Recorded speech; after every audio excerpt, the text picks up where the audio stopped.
विशाल जी, आपने जितना कहा निकोबार के बारे में, उसका सारांश अगर आम शब्दों में कहा जाए तो वो अविकसित है, विकसित हुआ नहीं है। इसमें मैं एक चीज़ जोड़ना चाहूँगा, जो केंद्र सरकार ने जो एक कदम आगे बढ़ाया है, ग्रेट निकोबार प्रोजेक्ट 72,000 करोड़ का, ये उसको विकासशील बनाने के लिए या तो विकसित बनाने वाला है। मेरा दो ही सवाल इसमें होगा, ये प्रोजेक्ट फायदेमंद है या नुकसानदायक है? देखो, ग्रेट निकोबार का जो प्रोजेक्ट है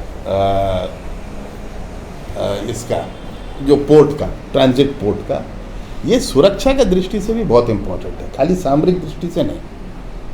जो बंडेटोटा का जो पोर्ट चल रहा है, ये पूरा हमारा पैसा उधर जा रहा है, क्योंकि ये चैनल में हमारा प्रेजेंस नहीं है, दूसरा देश लेके जा रहा है। इसीलिए हमको अपना रेवेन्यू टैप करने के लिए, और उस चैनल में जो कैम्बल बे के सामने से जो सामरिक चैनल है, जहाँ से सभी देशों का ऑयल हो, बाकी चीज़ जाता है, वहाँ पर हिंदुस्तान का अपना प्रेजेंस बनाने के लिए ये प्रोजेक्ट बहुत ज़रूरी है। ये सिर्फ नहीं, सुन लीजिए थोड़ा, ये इकोनॉमिकल ही नहीं, ये डिफेंस पॉइंट ऑफ व्यू से, सुरक्षा पॉइंट ऑफ व्यू से भी ये बहुत ज़रूरी है। और इसमें आप जो बोले डेवलपमेंट का बात है ना, ज़रूर इसमें काम मिलेगा। हमारे लोग उसका हिसाब का होना चाहिए, खाली लेबर का काम लेके क्या करेंगे। आज हमारे मैकेनिकल इंजीनियर्स है, बाकी इंजीनियर्स है, तो सारे लोग जो लोग काम करना चाहेंगे तो वहाँ बड़ा काम का एक कई लोगों को एम्प्लॉयमेंट मिल सकता है। विशाल जी, मेरा आखिरी सवाल है, जो आपने कहा उस बात के साथ मैं अपने विषय को खत्म करूँगा। जैसा आपने इसी प्रेस कॉन्फ्रेंस में कहा था, किसी किसान का पलता हुआ पेड़ अगर काटा जाए तो उस किसान से ज़्यादा उसकी तकलीफ किसी को पता नहीं चलेगी। ग्रेट निकोबार प्रोजेक्ट में कम से कम 8.5 लाख पेड़ों को काटा जाएगा, इसकी तकलीफ कौन समझेगा?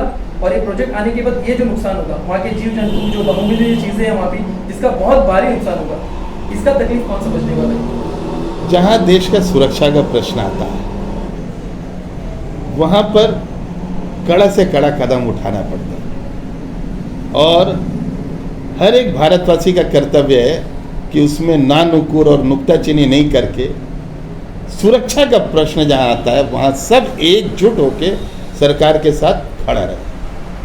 सर, क्योंकि मैं ग्रेट निकोबार आइलैंड से हूँ, काफ़ी जर्नलिस्ट जो है, फॉरेन जर्नलिस्ट हो गए या इंडिया के बाकी मेजर पब्लिकेशन से काफ़ी जर्नलिस्ट का कॉल आता है, यही बात पूछते हैं कि इतना पेड़ कट जाएगा, लोकल्स का क्या व्यू है। लोकल्स तो ग्रेट निकोबार में कोई प्रोटेस्ट नहीं कर रहे, सब उसके प्रोजेक्ट की सपोर्ट में। पर आप देखते होंगे जितने भी मेजर न्यूज़पेपर्स हैं, मेजर जो भी डिजिटल मीडिया पब्लिशर्स हैं और फॉरेन पब्लिकेशंस हैं, ये सभी इस प्रोजेक्ट को एक नेगेटिव लाइट में हाईलाइट कर रहे हैं। और साथ ही साथ इसमें कुछ एनवायरमेंटल एक्टिविस्ट हैं जो कि अंडमान निकोबार में कुछ टाइम पहले काफ़ी प्रेवलेंट थे, आज वो अंडमान में रहते भी नहीं है, फिर भी इस प्रोजेक्ट को जो है इस तरह नेगेटिव लाइट में हाईलाइट कर रहे हैं। तो इसमें क्या कह रहे हैं, क्या आपको लगता है कि इनको कोई फॉरेन फंडिंग मिल रहा है या 100% कोई दूसरा कंट्री 100% मैं बता रहा हूँ, ग्रेट निकोबार प्रोजेक्ट से किसको तकलीफ है? सबसे बड़ा तकलीफ चाइना को। हम जब चाहे उनको इंटरप्ट कर सकेंगे, उनका जहाज रोक सकेंगे, जो हम चाहे वो हम रूल करेंगे उस चैनल में। पहला बात, ये एनजीओज जो ये एनवायरनमेंट का नाम पे ये प्रश्न उठा रहे हैं, उनका देश में क्या हुआ पूछो। उधर क्या एनजीओ नहीं चला रहे हैं? ये पूरी फॉरेन फंडिंग से चल रहा है।